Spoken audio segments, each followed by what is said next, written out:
Village Média sur Europe 1, le journal du village. Journal qui débute avec le son du jour. Et hier, en début de soirée, on apprenait que Canal+ allait rétablir le signal des chaînes du groupe TF1. D'abord sur le satellite, épilogue d'une guerre ouverte de 6 jours. Mais que s'est-il passé pour que Canal+ change d'avis? Les explications du président par intérim du CSA, Nicolas Curien. On n'a absolument pas forcé la main. Nous, on travaille dans le dialogue, pas dans la contrainte. On a reçu les deux parties et on a réussi à obtenir cet engagement volontaire et spontané de Canal. En échange de quelque chose? En échange de rien du tout. Voilà, en échange de rien du tout, pas de contrepartie, nada, puisqu'on vous dit qu'il a suffi de discuter avec Canal+. Alors vous dites que c'est l'épilogue, à mon avis c'est pas terminé. Tout à fait autre chose, beIN Sport a le sourire. Oui, beIN Sport a le sourire. Les Qataris n'ont pas tout perdu. Carton plein pour beIN Sport avec PSG Real. Nouveau record historique pour la chaîne. 2 090 000 téléspectateurs. Le précédent record étant détenu par le match aller. Record battu d'un cheveu. 31 000 supporters de plus. Mardi soir, beIN Sport s'est classé 4e chaîne de France. Juste devant M6, c'est le meilleur pâtissier. Alors beIN Sport qu'a le sourire, mais ils font également triste mine puisque le PSG étant éliminé, ils n'ont plus de match à diffuser. Et puis, le départ du patron du groupe Les Échos, le Parisien. Oui, on l'a appris tôt ce matin. Philippe Francis Morel quitte le groupe, atteint par la limite d'âge. Il a annoncé son départ en interne. Départ effectif à compter de lundi prochain, le 12 mars.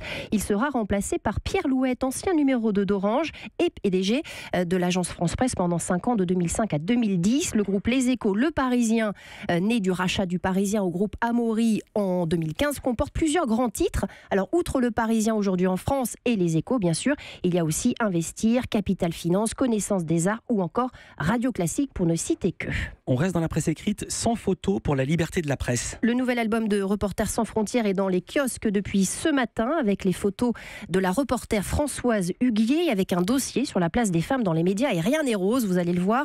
Un chiffre seulement, 17% des personnes citées dans les médias sont des femmes. Et encore, quand on y regarde de plus près, les médias continuent de préférer Miss France, par exemple, à la victoire des handballeuses françaises championnes du monde, éclipsée en plus ce jour-là par François Gabard et son tour du monde en solitaire. Ça n'est qu'un exemple. Et puis, si les rédactions se féminisent, les postes de direction restent encore bien souvent réservés aux hommes. La place des femmes dans les médias n'est ni considérable ni acquise, explique pudiquement RSF. On aura compris. Et on ne change pas de sujet. Libération plus chère pour les hommes aujourd'hui. Et le quotidien qui propose 2 éditions en ce 8 mars. Une pour les femmes, vendue au prix habituel de 2 €. L'autre pour les hommes, 25% plus cher, c'est-à-dire 2,50 €. Alors, pourquoi 25% de plus, me direz-vous? Eh bien, cela correspond à la différence de salaire entre les hommes et les femmes.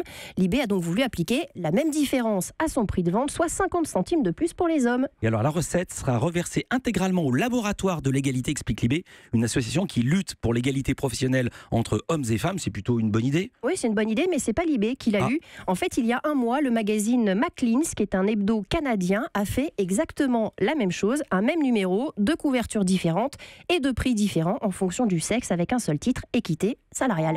Europe 1.